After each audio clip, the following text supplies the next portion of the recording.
Jangan lupa untuk subscribe dan nyalakan lonceng notifikasinya. Jangan lengah.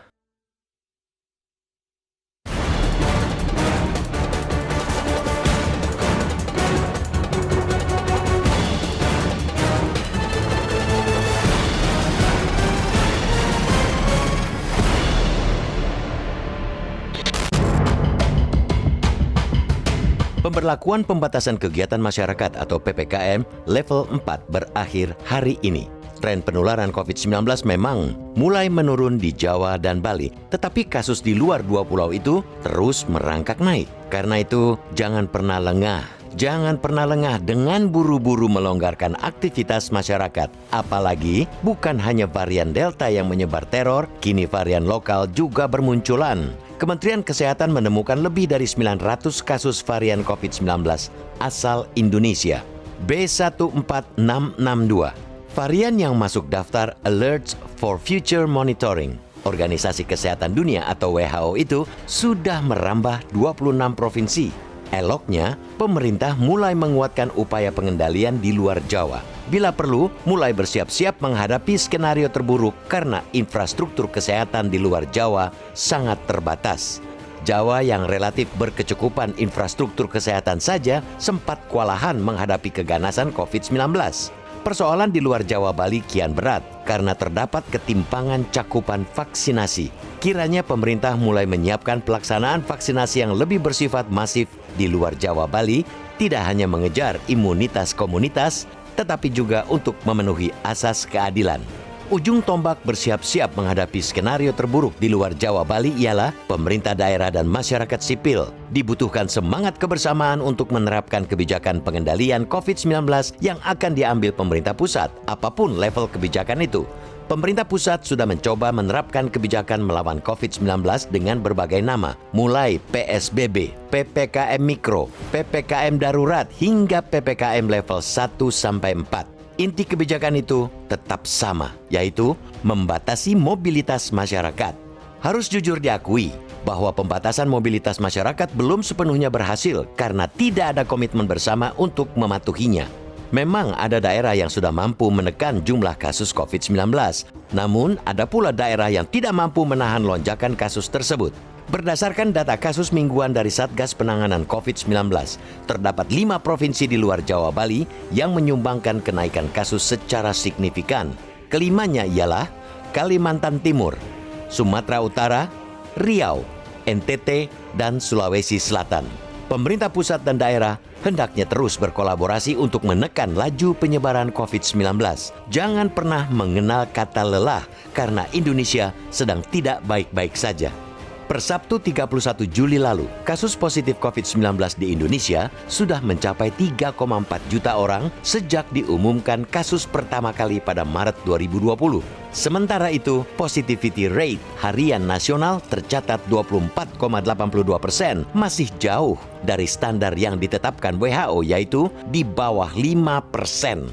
Meski perlu kerja keras maksimal, bangsa ini hendaknya terus merawat harapan bahwa kita bisa mengatasi pandemi COVID-19.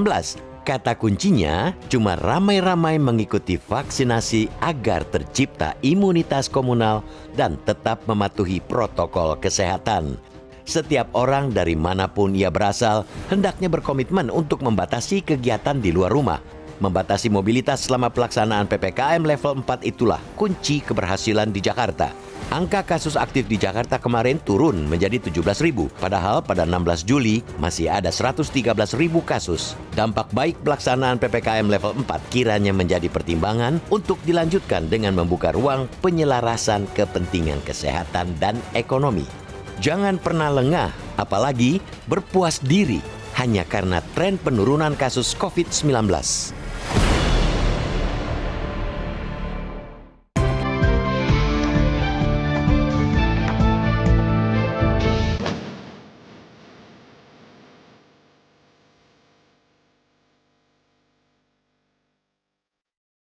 Terima kasih pemirsa, masih bersama kami di Editorial Media Indonesia. Mas Kohar, sebelum kita berdiskusi, Mas, kita mau bertanya dulu kepada Ketua Bidang Penanganan Kesehatan Satgas COVID-19 yang sudah terhubung lewat saluran telepon, Alexander Ginting. Pak Alex, selamat pagi.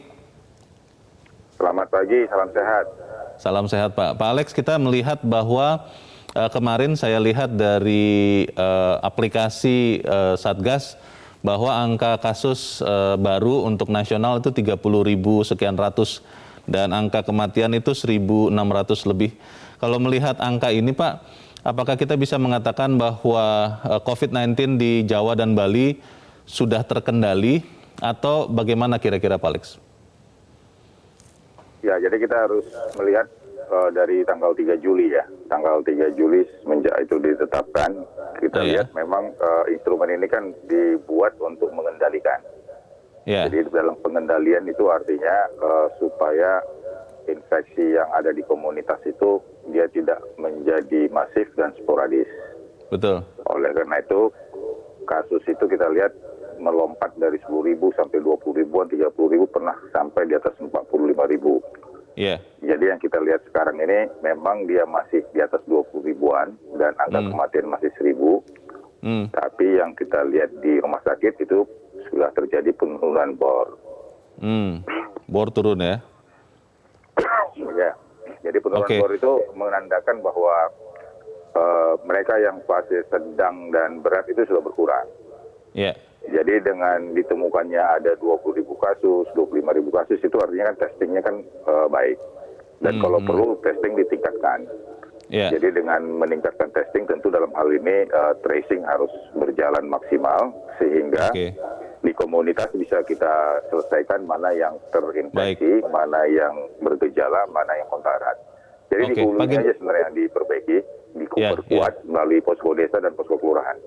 Pak Ginting, waktu PPKM level 4 ini ditetapkan kan itu targetnya untuk kasus baru 10.000 Pak, diturunkan sampai 10.000. Kalau melihat kemarin masih 30.000 berarti PPKM level 4 ini akan diperpanjang Pak Alex? Jadi PPKM level 4 ini kan semangatnya adalah bagaimana ada pengendalian pergerakan manusia dengan memperhitungkan faktor ekonomi dan juga kesehatan. Jadi oleh karena itu memang yang terjadi di sini ada levelisasi berdasarkan standar WHO, tapi juga kita mempertimbangkan juga di sini bagaimana levelisasi itu tidak mengenai semua sektor, sehingga akhirnya ada kita buat kategori sektor yang non esensial, esensial dan kritikal. Jadi yang banyak yang harus kita pengaruhi ini adalah yang sektor non esensial, khususnya yang mempengaruhi lapisan masyarakat bawah. Jadi oleh karena itu memang nanti pengendalian ini memang nanti akan diikuti dengan vaksinasi. Jadi mungkin saja PPKM ini bisa berlangsung, tapi levelnya itu pasti akan naik turun sesuai dengan pengendalian. Semakin baik pengendalian, itu levelisasi bisa tekan turun. Tapi kuncinya juga nanti vaksinasi juga harus masif, sehingga kalaupun nanti kita ada di sektor non esensial yang harus memang dibuka, tentu ada persyaratan-persyaratan. Yang pertama adalah protokol kesehatan harus diterapkan. Yang kedua vaksinasi. Jadi vaksinasi itu jangan hanya vaksinasi satu saja, tapi vaksinasi harus 2 dosis. 1 dan 2.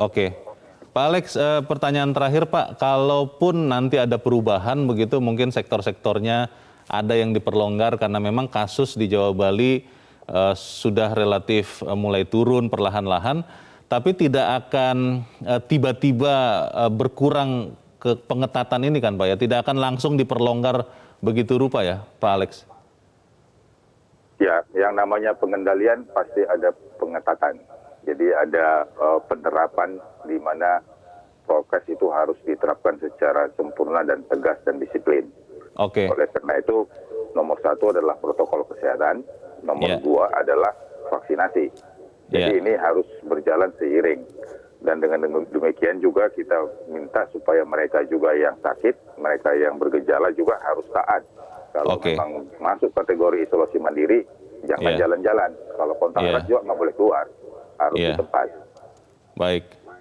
Jadi nanti kita tunggu sama-sama ya bagaimana keputusan pemerintah soal PPKM level 4 ini. Pak Alex Ginting, terima kasih sudah memberikan penjelasan bagi kami pagi ini. Selamat pagi Pak Alex. Selamat pagi. Nah itu tanda tanya besarnya itu Mas Kohar. Kalau hari ini kan berakhir tanggal 2 Agustus. kira-kira akan diperpanjang dengan kondisi yang masih sama misalnya status kondisinya, atau akan mulai diperlonggar?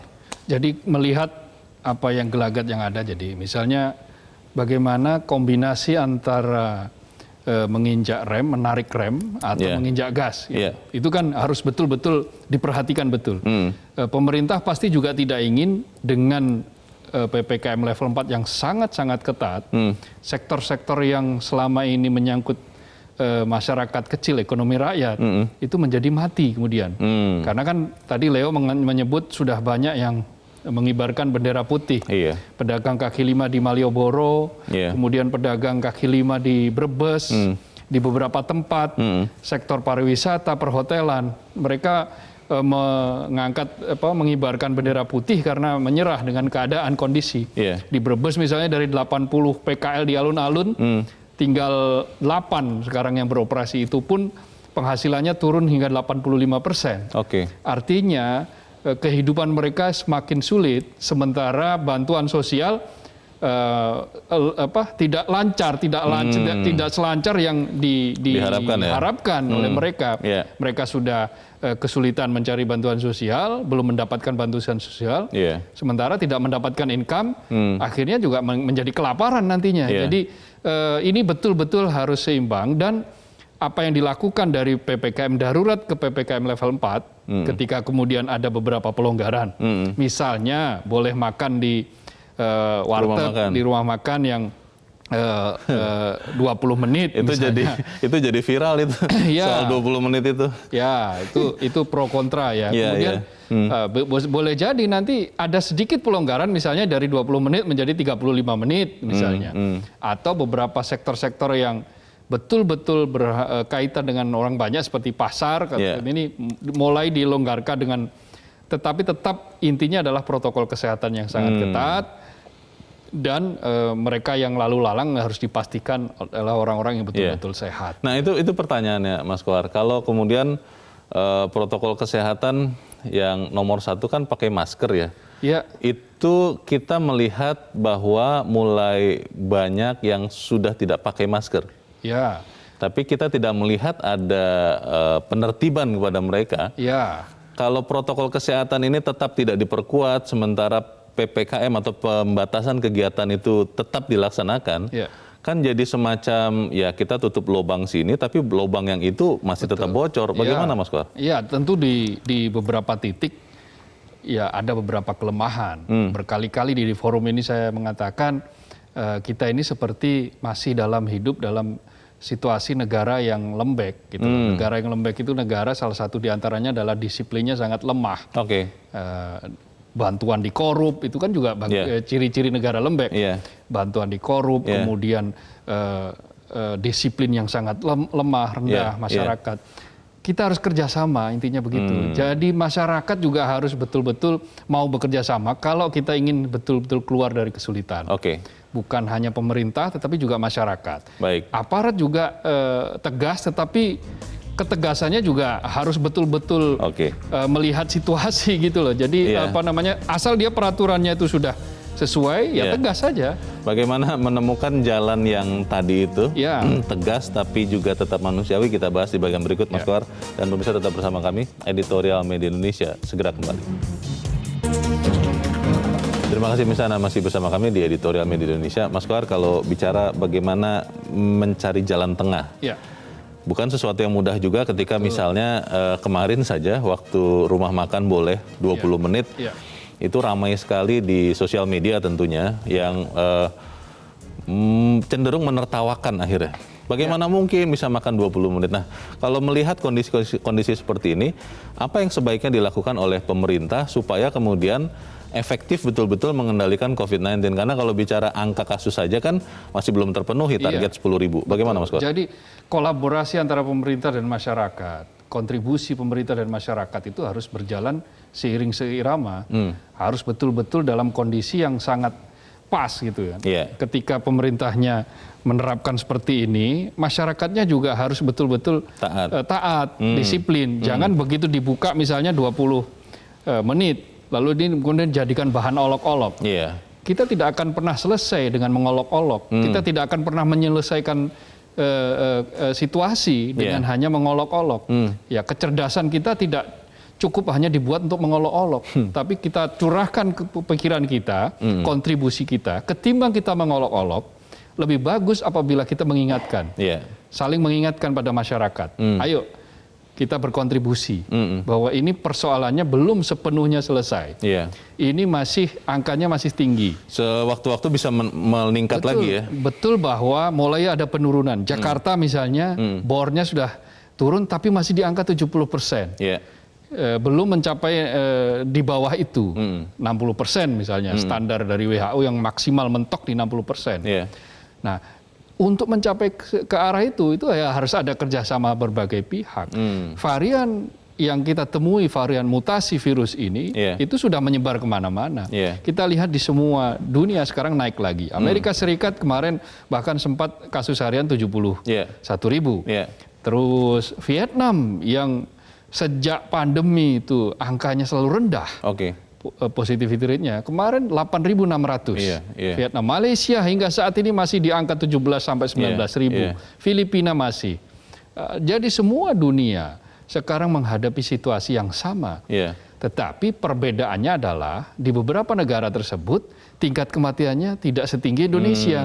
Indonesia ini tingkat kematiannya paling tinggi di dunia karena beberapa sebab lah. Ketika kondisinya parah baru kemudian berobat ke rumah sakit. Sudah sangat susah. Ketika kondisinya sedang ya mencoba untuk mencari obat sendiri, ramuan sendiri, tidak mau diperiksa dan seterusnya dan seterusnya. Jadi ada banyak komplikasi yang sebetulnya itu intinya adalah kesadaran masyarakat, kesadaran semuanya untuk bekerja sama, saling berkontribusi, bukan untuk saling menyindir, nyinyir, olok-olok. Kita nggak akan pernah selesai dengan hal-hal seperti itu. Dan kalau bicara Indonesia, Mas Kohar tadi di bagian awal kan sudah sempat Mas Kohar juga tekankan bahwa di Sumatera, di saat kita bicara PPKM level 4 Jawa Bali, itu di Sumatera, Kalimantan, mungkin juga daerah-daerah lain, itu sedang memperlihatkan tren peningkatan. Nah ini bagaimana kalau misalnya hanya Jawa dan Bali yang katakanlah misalnya nanti hari ini diputuskan untuk diperpanjang PPKM level 4, sementara di wilayah-wilayah lain tidak dilakukan hal yang sama, kan nanti jadi mubazir juga. Bagaimana Mas? Kalau melihat dari tren dan seterusnya, maka dan pernyataan juga, pernyataan dari Presiden beberapa saat yang lalu, pekan lalu tepatnya, bahwa luar Jawa itu juga harus diperhatikan. Artinya luar Jawa sekarang juga menjadi concern dari berbagai kalangan. Menteri Kesehatan juga seperti itu. Jadi daerah-daerah sekarang ini juga sudah mulai banyak yang menyurati pemerintah pusat meminta vaksin. Di luar Pulau Jawa dan Bali? Di luar Pulau Jawa dan Bali. Gubernur Lampung itu beberapa saat yang lalu mengatakan akan bersurat pada pemerintah untuk diperhatikan vaksinasi dan oksigen. Lalu di beberapa tempat di Sumatera Utara juga seperti itu, karena lajunya sangat tinggi. Nah, jadi apa yang terjadi di luar Jawa hari ini adalah mengikuti penyebaran tren setelah di Jawa dan Bali terjadi ledakan sebelumnya. Baik, itu yang harus dicegah. Itu yang harus dicegah ya. Kita coba dengarkan dulu Mas Kohar apa pendapat pemirsa Metro TV. Kita sudah terhubung dengan pemirsa Metro TV di Jambi, ada Pak Ramadan. Pak Ramadan, selamat pagi. Selamat pagi, Assalamualaikum warahmatullahi wabarakatuh. Waalaikumsalam warahmatullahi wabarakatuh. Silakan Pak Ramadan, pendapat Anda Pak. Saya sangat bangga sekali judul editorial kita, Jangan Lengah. Saya merasakan sendiri Pak Leo, saya divaksin 2 bulan yang lalu yang pertama, lansia untuk di kabupaten saya. Sampai hari ini vaksin yang kedua itu tidak tahu rimbanya. Belum pernah dipanggil, belum pernah diberitahu. Itu yang pertama. Jadi ini memang jangan lengah, itu betul sekali Metro hari ini. Yang kedua Pak Leo, anak saya ada yang nakes di rumah sakit dokter TKS. Dari bulan Maret sampai hari ini belum dibayar. Untuk makan saja susah ya. Jadi jangan lengah itu sangat betul. Mas Kohar, persoalan pandemik ini bukan persoalan pemerintah. Marilah masyarakat, organisasi masyarakat, Muhammadiyah, NU, bersatu padu, ini persoalan bangsa. Bukan persoalan pemerintah, persoalan bangsa, persoalan kita semuanya. Kalau kita lengah, kita akan menemukan sebuah Tidak tahulah saya apa yang akan terjadi nanti. Saya takut negara kita ini dikucilkan oleh yang lain. Kemudian Pak Leo, negara di kabupaten-kabupaten yang ada di Jambi sudah ada demo nakesnya karena tidak dibayar itu. Oke. Teguran Menteri Dalam Negeri untuk 17 gubernur itu sangat tepat sekali. Merasakan di Jambi sendiri hari ini nakes dari bulan Maret sampai hari ini belum dibayar sama sekali. Untuk makan saja dia susah sekali, Pak. Baik. Terima kasih Pak Leo, Pak Tohar. Terima kasih. Warahmatullahi wabarakatuh. Waalaikumsalam warahmatullahi wabarakatuh. Terima kasih Pak Ramadan di Jambi. Di belakang Pak Ramadan ada Pak Yunus Luwat di Tanjung Selor, Kalimantan Utara. Pak Yunus, selamat pagi. Selamat pagi Bung Leo dan Bung Kohar. Salam sehat selalu untuk bapak-bapak dan seluruh keluarga. Ya, silakan Pak Yunus, singkat padat saja ya Pak. Silakan Pak. Jangan lengah. Memang wajib kita harus satu kebersamaan. Dan saya mengapresiasi ketegasan dari penegak hukum. Dan itu wajib tetap harus dikedepankan supaya jangan membiarkan ada orang-orang yang seenaknya menyinyir atau membuat lemah semangat kita. Orang-orang tertentu yang tidak paham gampang terpengaruh sehingga tidak peduli dengan protokol kesehatan. Padahal kita ketahui hanya 14 hari masa inkubasi. Kita kali 2 saja. 28 hari lah kita berdiam. Saya yakin kalau kita satu hati kebersamaan, maka putuslah mata rantai virus ini. Nah, walaupun Jawa dan Bali kita bersyukur puji Tuhan karena dia boleh terkendali, walaupun belum sepenuhnya. Tapi daerah lain Pak, termasuk daerah kami di Kalimantan Utara, supaya kita ada kebersamaan dimanapun. Ini bukan permasalahan pemerintah saja, tapi ada perlu kebersamaan dari segenap lapisan warga masyarakat. Untuk menghadapi COVID ini dengan baik, jangan kita lengah, untuk menghadapi supaya kita bisa selamat. Terima kasih, salam sehat selalu untuk warga NKRI tercinta dimanapun kita berada. Semoga yang sudah terpapar bisa segera sembuh, pulih kembali sehat. Amin. Untuk kebersamaan di Indonesia tercinta. Oke, terima kasih Pak Yunus Luat di Tanjung Selor, Kalimantan Utara. Di belakang Pak Yunus ada Pak Iwan di Jember, Jawa Timur. Pak Iwan, selamat pagi Pak. Selamat pagi Bang Leo, selamat pagi Bang Kohar. Begini, pagi. Silakan, yang Pak sudah Iwan. meninggal sampai tanggal 31 kemarin itu, Juli itu sudah 94.119 jiwa. Lalu yang sembuh memang 2.770.092. Lalu berarti yang terkapar itu terpapar itu 3.409.658. Sedangkan WHO memberikan standarisasi itu 5% ke bawah. Kalau sudah itu berarti bebas kita. Dan kita sekarang dalam keadaan yang seperti ini berarti sudah masih 25%.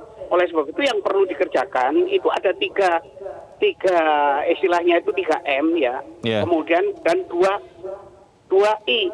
Yang pertama itu tes lacak.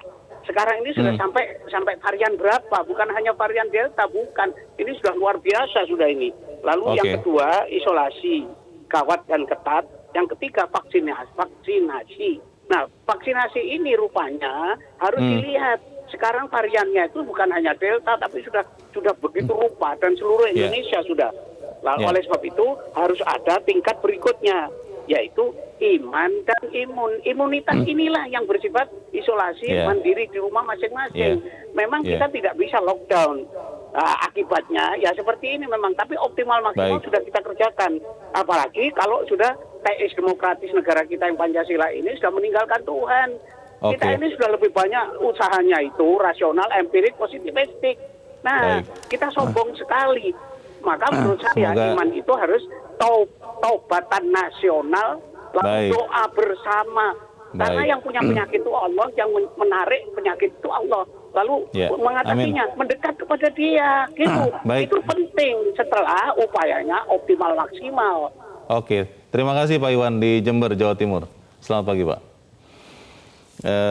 Menarik Mas Kohar tadi yang disampaikan Pak Ramadan bahwa ada beberapa hal yang juga harus diperhatikan soal insentif nakes. Saya tidak tahu ya, kita harus konfirmasi ulang seperti apa kondisinya. Tapi ini kan juga sangat berkontribusi. Bagaimana Mas Kohar? Jadi beginilah, kita sudah berpuluh-puluh tahun hidup dalam alam kemerdekaan. Tetapi harus jujur kita akui kita masih kedodoran di sana sini. Terutama misalnya begini, pencairan bantuan, data itu selalu saja jadi masalah. Setiap ada problem, setiap ada bantuan sosial, pencairan anggaran dan seterusnya. Rumitnya masih minta ampun. Meskipun di sana sini sudah ada perbaikan, itu tentu saja kabar baik. Tetapi persoalan bagaimana soal data, bagaimana menyesuaikan antara data dengan siapa yang harus diberi, berapa mereka, kapan mereka harus mendapat dan seterusnya.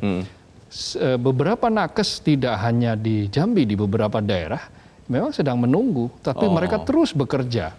Terus mereka bekerja tanpa mengenal lelah, tapi beberapa di antaranya tidak cepat dicairkan. Itu masalahnya ada di mana? Apakah di pusat atau di daerah atau bagaimana ya? Kalau dilihat dari konstruksi kan mestinya dari pusat ketika betul-betul sudah dicairkan, itu kan berarti menjadi wewenang daerah untuk segera mendistribusikan kepada nakes-nakes yang berwenang para nakes. Nah, persoalannya kan kemudian tadi kita bahas di headline tadi itu, ada yang belum siap dengan refocusing, lalu ada yang belum siap untuk melakukan perubahan mata anggaran, sehingga ketika uang sudah ada tahan dulu, karena mereka harus menyesuaikan dulu datanya bagaimana, siapa mendapat apa, berapa dan seterusnya. Itu problem yang terus-menerus selalu saja terjadi. Karena itu ini harus betul-betul dikikis. Jadi persoalan COVID-19 ini menjadi pelajaran yang luar biasa bagi kita, bahwa kita memang harus bergerak cepat, bergerak tepat, dan bergerak bersama-sama. Nah itu dia. Kolaborasi, bekerja sama. Tidak boleh cepat tapi tidak tepat, ya tentu saja akan repot.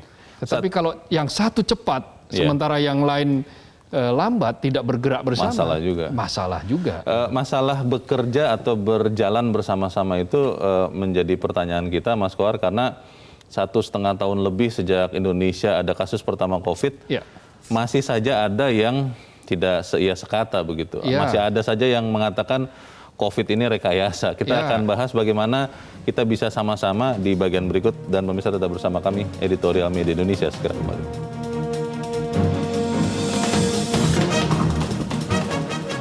Terima kasih bisa Anda masih bersama kami. Kita di bagian akhir dari diskusi kita pagi ini. Mas Kohar, kalau nanti kita mendengar pengumuman dari pemerintah, bagaimana kita bisa mengajak semua saudara-saudara kita satu bangsa ini untuk sama-sama mau menahan diri. Kalau misalnya punya agenda yang lain, punya ketidaksukaan misalnya dengan pemerintah, tapi tetap mau bersama-sama menaati apa yang disampaikan ini, karena ini untuk kesehatan, keselamatan kita bersama. Bagaimana? Ya, kita memang tidak bisa berpikir atau bermimpi semuanya ikut atau ideal, jelas tidak mungkin.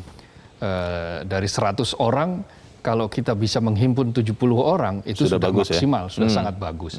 Karena itu kalau kita melihat dari survei misalnya yang dilakukan oleh beberapa lembaga survei menunjukkan bahwa tingkat kesediaan orang untuk divaksin misalnya itu sudah sangat tinggi, sudah lebih dari 65%.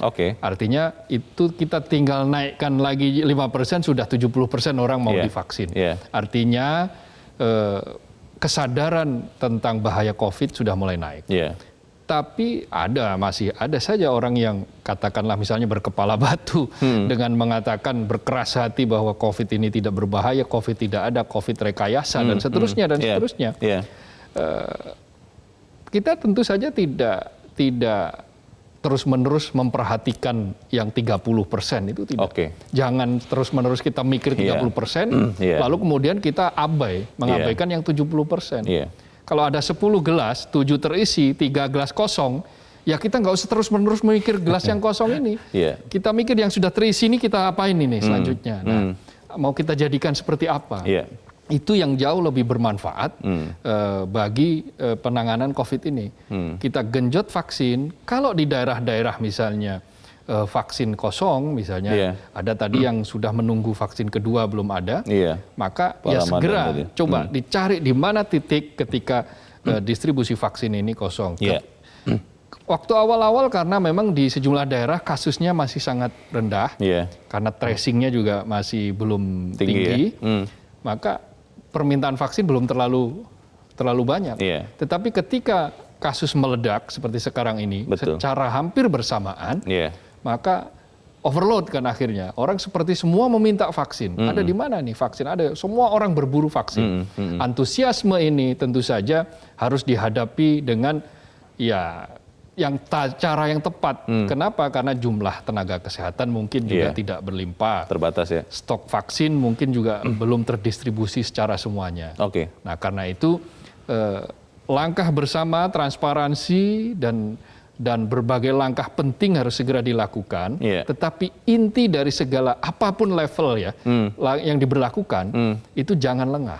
Baik. Jangan lengah itu kata kuncinya. Artinya jangan lengah berarti kita harus disiplin protokol kesehatan. Dimanapun kalau kita tidak perlu melakukan mobilitas ya tidak usah bermobilitas, tidak usah pergi. Intinya adalah jangan lengah itu. Mau level 3, mau level 4, ya kalau kita tidak lengah maka kita akan bisa mengendalikan COVID yang lebih cepat. Singkat saja Mas Kohar, ada pertanyaan yang sekarang sering ditanyakan kepada saya dari orang-orang. Ini sampai kapan ya? Karena kita bertahan, kita menahan diri, tapi sampai kapan? Karena kalau tidak, kami juga sudah mulai kehilangan pengharapan. Bagaimana Mas? Ya, kita sampai saat ini kita tidak tahu bahwa ini kapan akan berakhir. Boleh jadi nanti tidak akan berakhir. Seperti kayak virus flu kan tidak pernah berakhir. Tetapi bagaimana mengendalikan virus COVID sehingga nanti bisa menjadi virus yang seperti biasa. Itu jauh lebih penting. Tapi itu nanti ketika semua indikator sudah berhasil, tingkat kematian yang rendah. Jadi orang boleh saja positif COVID, tapi ketika dia menangani sebentar, ya dia sudah selesai. Karena sudah ada vaksin misalnya di dalam dirinya. Kemudian imunitasnya selalu dijaga. Nah, intinya kita memang sepertinya ya harus berdampingan dengan COVID ini.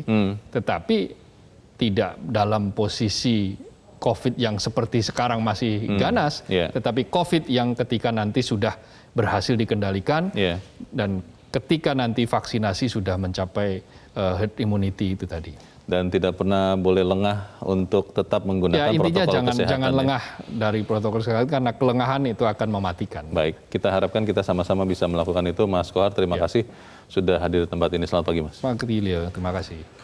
Pemirsa, dampak baik pelaksanaan PPKM level 4 kiranya menjadi pertimbangan untuk dilanjutkan dengan membuka ruang penyelarasan kepentingan, kesehatan, dan ekonomi. Jangan pernah lengah, apalagi berpuas diri hanya karena tren penurunan kasus COVID-19. Tidak lelah, saya meminta Anda untuk memakai masker Anda, cuci tangan, tidak perlu pergi kalau memang tidak perlu. Saya Leonard Samosir, terima kasih Anda sudah menyaksikan. Selamat pagi.